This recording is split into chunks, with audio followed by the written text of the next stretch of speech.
예, 장두식 작가입니다. 한 신문에 미국 교사들이 학교를 떠나는 이유라는 그런 그 기사를 썼기 때문에 아주 생소해서 그 기사를 한번 읽어보겠습니다. 교직이 생명을 위협하는 직업이 돼서는 안 됩니다. 이 내용은 워싱턴 특파원이 쓴 내용입니다. 조 바이든 미국 대통령은 올 4월 올해의 교사 수상식에 참여해 교실에 있는 학생들을 교사의 아이들이라면서 이같이 말했다. 교직이 생명을 위협하는 직업이 되어서는 안 됩니다. 올 1월 버지니아주의 한 초등학교에서 한 교사가 6살 초등학생이 집에서 들고 온 그 총기를 압수하려다가 손과 가슴에 총상을 입은 사건 이후 미국에서는 교권 논쟁에 불이 붙었다. 이 학생은 과거에도 교사 폭행 전력이 있었지만은 학생 부모가 특수학급 배정을 거부했다. 그래서 교사들이 수차례 교육청에 이 학생과 학부모에 대한 우려를 전달을 했지만은 교육당국은 이를 무시했다는 사실도 또 뒤늦게 나타났다. 비단 이 사건뿐만 아니라 미국의 교실 붕괴는 심각한 또 실정이다.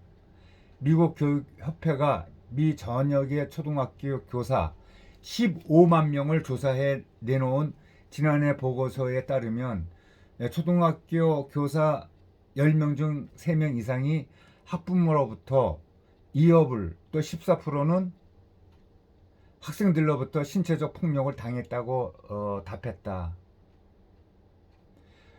이렇다 보니 한때 미국에서 존경받는 직업이었던 교사는 이제 미국에서 대표적인 기피 직업이 되어버렸다. 이런 경황은 우리 그 대한민국과 거의 비슷한 실정이 되겠네요.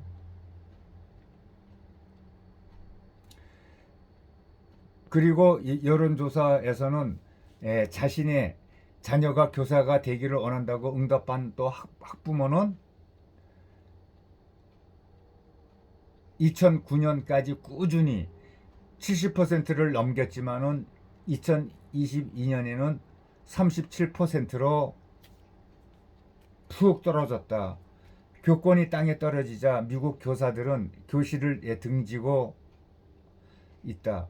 2020년부터 지난해까지 교직을 그만둔 미국의 전역의 공립교사는 60만 명에 무려 60만 명에 육박하는 것으로 추산이 된다.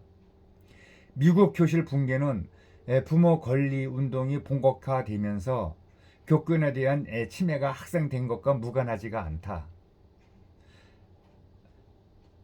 비판적 인종 이론 교육이나 젠더 이슈 등을 둘러싼 문화전쟁이 극심해짐에 따라 일부 학부모 단체들과 연대한 공화당 강경파가 학부모가 교과과정이나 교육 방식에 대해 개입할 수 있도록 하는 방법을 잇따라 채택하면서 교권이 추락하고 있다는 것이다. 워싱턴 포스트지는 3월 기사에서 전국적인 교사들이 교육권 박탈과 법적 보호 약화가 교직에 대한 폄하와 맞물린 것은 우연이 아니다라면서 교사와 학생의 관계를 폄하하는 움직임은 헌법에 보장된 양질의 교육을 훼손하고 있다고 또 지적을 했다. 미국의 사례가 무섭게 다가오는 것은 최근 우리 국내에서 벌어지고 있는 비극적인 사건들과 겹쳐 보여서다. 국내 현직 교사들은 우리나라의 교권 보호 제도가 교실 붕괴를 겪고 있는 미국과 비교해서도 형편없는 수준이라고 또 다 입을 모은다. 실제로 미국 교사들은 충고를 거듭 무시하는 문제 학생은 다른 학생들이 수업 방해를 받지 않도록 생활지도 담당에게 보내서 격리를 시키거나 기가 조치를 할 수가 있다. 학부모가 기가 조치를 무시하면 학교는 방임으로 또 고발할 수 있는 장치도 마련되어 있다. 학생이 폭력을 행사하면 교사는 스쿨 폴리스에 연락을 해서 제압을 요청할 수가 있고, 또 교사에게 폭력을 가한 학생은 고발을 당해 유죄가 확정되면은 학교 반경 500m 이내에는 접근이 금지된다고 한다. 미국에선 교권보호를 위한 추가 입법 움직임도 이어지고 있다. 미 상원에는 일가 후 교사들의 일상을 방해하는 그 행위를 경범죄로 처벌하는 법안이 발의됐고, 루이지애나주 등 일부 지역은 교사의 훈육에 면접권을 주는 방안이 또 추진되고 있다. 국내에서도 이제라도 교권을 강화해야 한다는 목소리가 힘을 얻고 있다. 하지만 교권 강화와 맞물린 학생 인권 조례 재정비를 두고 또 일각에서는 학생 인권 교권은 상충되는 개념이 아니다라면서 반대했던 목소리가 나온다. 이건 또 어떤 경우예요?